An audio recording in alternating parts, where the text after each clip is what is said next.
اللهم صل على محمد النبي الأمي وعلى آله وسلم تسليما. أعوذ بالله من الشيطان الرجيم. بسم الله الرحمن الرحيم. جعل الله الكعبة البيت الحرام قياما للناس والشهر الحرام والهدي والقلائد ذلك لتعلموا أن الله يعلم ما في السماوات وما في الأرض وأن الله بكل شيء عليم. اعلموا أن الله شديد العقاب وأن الله غفور رحيم. ترجمہ: جو کعبہ ایک بزرگی والا گھر ہے، اس کو اللہ تعالیٰ نے لوگوں کے لیے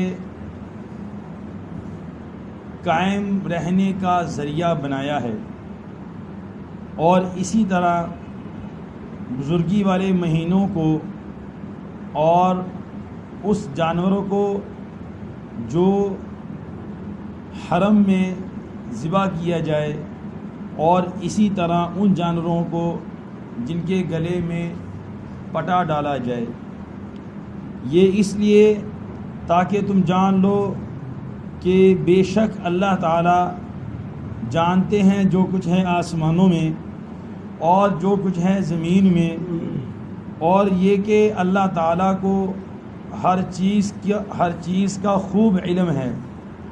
تم جان لو کہ بے شک اللہ تعالیٰ کا عذاب بہت سخت ہے، اور بے شک اللہ تعالیٰ بہت ذرا معاف کرنے والے نہایت رحم مہربان ہیں. تو آج اللہ تعالیٰ نے یہاں سے 4 چیزوں کو بیان کیا، جو 4 چیزیں اللہ تعالیٰ نے امن کی نشانی قرار دی. 4 چیزیں بیان کی اور فرمایا کہ یہ 4 چیزیں لوگوں کے لیے امن کی وجہ ہیں. اگر یہ 4 چیزیں نہ ہوں تو لوگوں کے اندر امن بھی نہیں ہو سکتا. تو اس میں سے سب سے پہلے اللہ تعالیٰ نے کعبۃ اللہ کے بارے میں فرمایا. کعبہ عربی کا لفظ ہے، اور کعبہ کہتے ہیں کہ اس کو ہے عربی کے اندر چوکور بنے ہوئے مکان کو، مربع بنے ہوئے مکان کو. میرے خیال میں جس کے 4 کونے ہوں، اس طرح کا کوئی مکان کھڑا کیا گیا ہو تو اس کو کہتے ہیں چوکور، مربع قسم کا مکان تیار کیا ہوا. تو ہر وہ مکان، ہر وہ کمرہ یا ہر جگہ جس کو اس طرح مربع شکل کے اندر بنایا جائے تو اس کو کعبہ کہتے ہیں. اور زمانہ جاہلیت میں قبیلہ خثعم والوں نے بھی ایک جگہ ایسی بنائی ہوئی تھی، تو اس کو کعبہ یمانیہ کہتے تھے. تو ایک کعبہ یہ تھا. تو اللہ تعالیٰ نے اس کعبہ یمانیہ کو نکالنے کے لیے یہاں پر الکعبہ کے بعد البیت الحرام کا لفظ فرمایا کہ وہ تو خالی ایک مکان ہے، لیکن یہ جو بیت اللہ ہے، کعبۃ اللہ ہے، یہ کعبۃ اللہ ایسا مکان اور ایسا گھر ہے جو بزرگی والا اور قابل احترام ہے. فرماتے ہیں کہ عرب لوگوں کے ہاں جب زمانہ جاہلیت میں اللہ تعالیٰ نے ان کے دل کے اندر بھی کعبۃ اللہ کی عظمت کو بٹھایا ہوا تھا.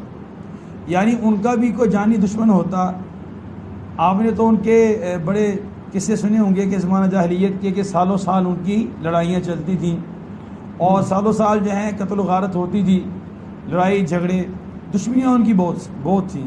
جو قبائلی لوگ ہوتے ہیں ان کی دشمنیاں ویسے بڑی زیادہ ہوتی ہیں، لیکن اتنی دشمنیوں کے باوجود ان کے دل میں کعبۃ اللہ کی ایسی عظمت تھی کہ ان کا قاتل بھی، ان کے باپ کا قاتل، ان کے بھائی کا قاتل، ان کے بیٹے کا قاتل اگر کعبۃ اللہ میں چلا جاتا، اور کعبۃ اللہ سے مراد کعبۃ اللہ بھی اور کعبۃ اللہ کی حدود جسے ہم حدود حرم کہتے ہیں، اس کے اندر بھی چلا جاتا، تو اپنے سگے مارنے والے بندے کو بھی وہ معاف کر دیتے تھے. یعنی وہ اس کو بیت اللہ کے اندر جا کے کچھ بھی نہیں کہتے تھے. وہ بیت اللہ میں چلا گیا، اب اس کے پیچھے نہیں آتے تھے، بلکہ اس کو وہاں پر رہتے ہوئے رحم کا معاملہ کرتے تھے، صرف اور صرف کعبۃ اللہ کی عظمت کی وجہ سے اور حدود حرم کی عظمت کی وجہ سے. ایسی اللہ تعالیٰ نے ان کے دل کے اندر ایک عظمت بٹھائی ہوئی تھی. تو اسلام آیا تو اسلام کے آنے کے بعد بھی ایسے ہی ہوا. اسلام نے بھی آ کے کعبۃ اللہ کو بہت تعظیم دی ہے، بہت عظمت دی ہے. ہمارا سب کا قبلہ ہے وہ ہے بیت اللہ. فرماتے یہ بھی ایک امن کی چیز ہے. اگر یہ حکم ہو جاتا کہ جس طرف منہ چاہے نماز پڑھ لے، جس کا دل چاہے جس طرف مرضی چاہے منہ کر کے نماز پڑھ لے، تو پھر بھی امت کے اندر فساد اور امن نہ ہوتا. فساد ہو جاتا اور امن قائم نہ ہوتا. اللہ تعالیٰ نے پوری دنیا کے انسانوں میں امن قائم کرنے کے لیے سب کو بیت اللہ کی طرف منہ کر کے نماز پڑھنے کا حکم دے دیا. اب بہت سے لوگ ہم پہ سوال کرتے ہیں، خاص طور پہ ہندو لوگ، کہ تم کہتے ہو کہ بت پرستی اسلام کے اندر حرام ہے، خود تم ایک بیت اللہ ایک مکان ہی ہے، ایک تعمیری ہے، خود تم اس کی طرف منہ کر کے نماز پڑھتے ہو، تو یہ شرک نہیں ہے. ہم کہتے ہیں کہ تم بتوں کو پہلی بات ہے اپنے ہاتھ سے بناتے ہو، اور اپنے ہاتھ سے بنا کے اس کی تم پوجا کرتے ہو. نہ اس کا اللہ تعالیٰ نے حکم دیا، نہ اس کا تمہارے بقول تمہارے کسی بزرگ نے حکم دیا، یہ تمہاری بنائی ہوئی باتیں. ہم بیت اللہ کی طرف جو منہ کر کے نماز پڑھتے ہیں اپنی مرضی سے نہیں پڑھتے، اپنی مرضی سے نہیں کرتے. ہمیں ہمارے اللہ نے بیت اللہ کی طرف منہ کر کے نماز پڑھنے کا حکم دیا. ہم اس کو جہت مانتے ہیں، ہم اس کو اللہ اور خدا نہیں مانتے. ہم بیت اللہ کو اللہ نہیں مانتے، نہ ہی اللہ ہے. ہم صرف بیت اللہ کی طرف منہ کر کے اس لیے نماز پڑھتے ہیں کہ ہمارے اللہ نے اور ہمارے رسول نے بیت اللہ کی طرف منہ کر کے نماز پڑھنے کا ہمیں حکم دیا. بس ہم اپنے اللہ کے حکم کو ماننے کے لیے اور اپنے نبی کی بات کو ماننے کے لیے بیت اللہ کی طرف منہ کر کے نماز پڑھتے ہیں. اس سے بڑی چیز اور اس کے علاوہ اس سے بڑھ کر ہمارے نزدیک بیت اللہ کی کوئی عظمت نہیں ہے. ہاں وہ مسجد ہے، مسجد ہونے کے اعتبار سے ہم اس کی عزت و احترام اپنے دل سے کرتے ہیں. لیکن اگر یہ کہا جائے کہ ہم اس کو بت مانتے ہیں، یا یہ کہا جائے کہ ہم اس کو خدا مانتے ہیں، اس کو ہم رب مانتے ہیں، تو نہ ہم رب مانتے ہیں نہ خدا مانتے ہیں، صرف جہت قبلہ مانتے ہیں جس کی طرف اللہ تعالیٰ نے منہ کر کے نماز پڑھنے کا حکم دیا اور ساری دنیا کے انسانوں سے فساد کو مٹا کے امن کو قائم کر دیا. کہ کوئی مسلمان اگر مشرق کے اندر ہے، مشرق ادھر رہنے والے تو منہ ادھر کر کے نماز پڑھتے ہیں، مغرب میں رہنے والے تو ادھر کر کے نماز پڑھتے ہیں، شمال والے تو جنوب کی طرف، جنوب والے تو شمال کی طرف، یعنی سب نے بیت اللہ کی طرف منہ کر کے نماز پڑھنا ہے. یہی اسلام کا ممتاز قانون ہے اور ممتاز حیثیت ہے. اسی لیے حضرت عمر فرمایا کرتے تھے کہ اے حجر اسود، تجھے میں اپنی مرضی سے نہیں چومتا، تو ایک پتھر ہی ہے، تیری اہمیت ہمارے دل میں سوائے پتھر کے کچھ بھی نہیں ہے، لیکن تجھے چومتے کیوں ہیں؟ نہ تو کسی کو نفع دے سکتا ہے نہ کسی کو نقصان دے سکتا ہے. تجھے چومتے صرف اس لیے ہے کہ ہمارے نبی نے تجھے چوما ہے.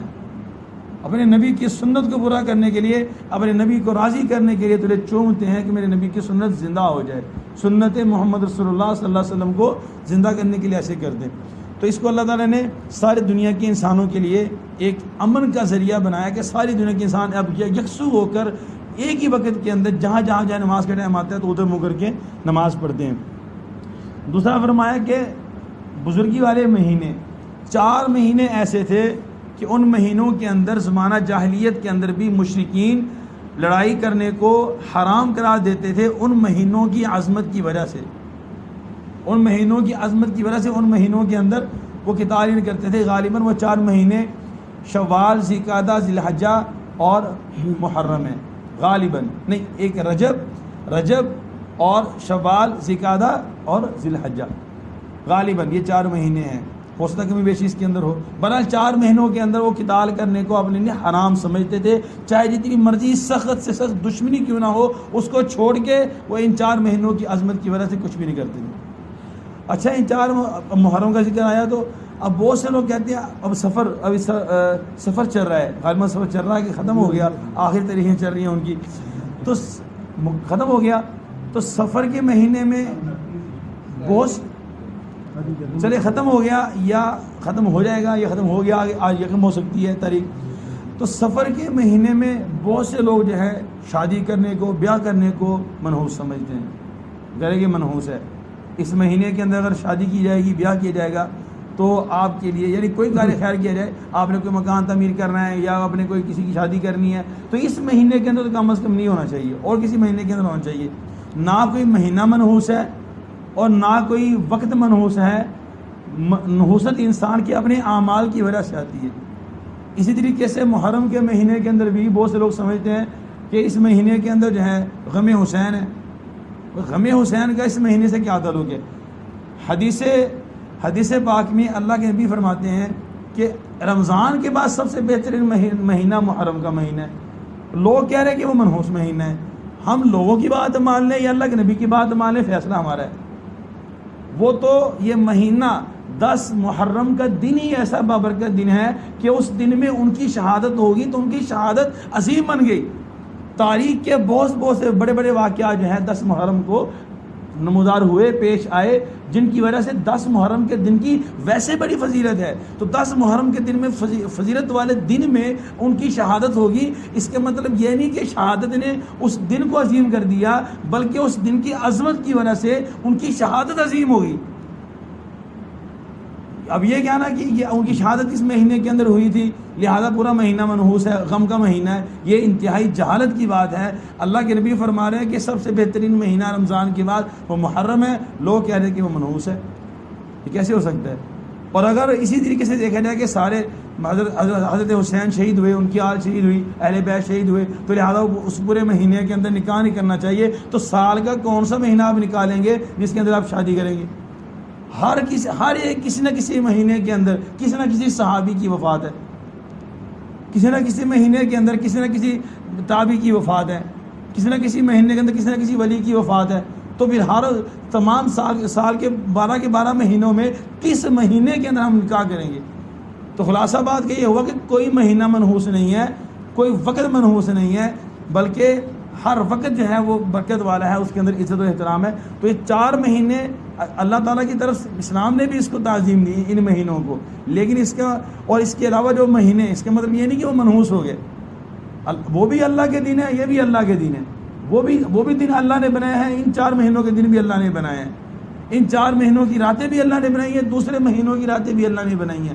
لہذا جیسے یہ 4 مہینے، ہاں چونکہ یہ حج کے ایام میں سے ہیں اس لیے ان کی عظمت ہے. محرم کا جو ہے اس میں 10 محرم کا دن آتا ہے، وہ تاریخ کے اندر بہت بڑا قابل برکت باعث برکت دن ہے. لہذا اس وجہ سے محرم کا پورا کا پورا مہینہ جو ہے وہ تعظیم والا، برکت والا ہو جاتا ہے.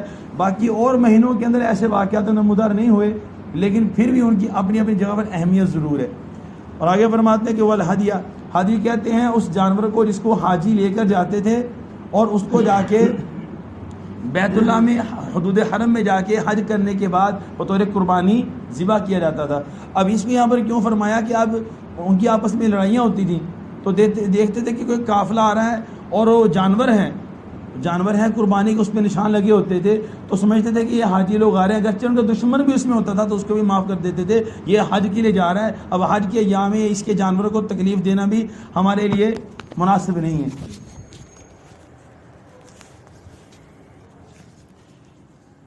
اور آگے والقلائد، قلائد کہتے ہیں ایک تو اس کا معنی ہار ہے، ایک اس کا معنی ہے پٹا.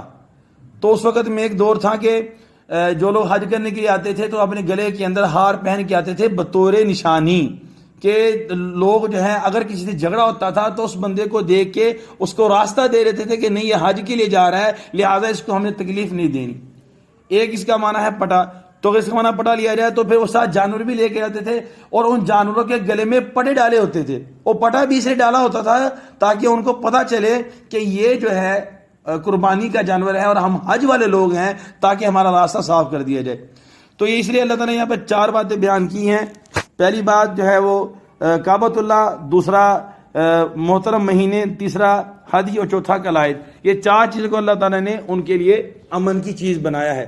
تو اللہ سے دعا ہے کہ اللہ جل شانہ ہم سب کو بھی عمل کرنے کی توفیق عطا فرمائے، اور ہر چیز کی جو اہمیت بنتی ہے اس کو اہمیت دینے کی توفیق عطا فرمائے، اور جس کی اہمیت نہیں بنتی اللہ تعالی ہمیں بھی اس کو اہمیت نہ دینے کی توفیق عطا فرمائے. بسم اللہ الرحمن الرحیم. اللہم انت السلام ومنک السلام تبارک ربنا وتعالیت یا ذا الجلال والاکرام. اللہم اہدنا واہد بنا واجعلنا سببا لمن اہتدی. صلی اللہ علی النبی الکریم وعلی آلہ وصحبہ اجمعین.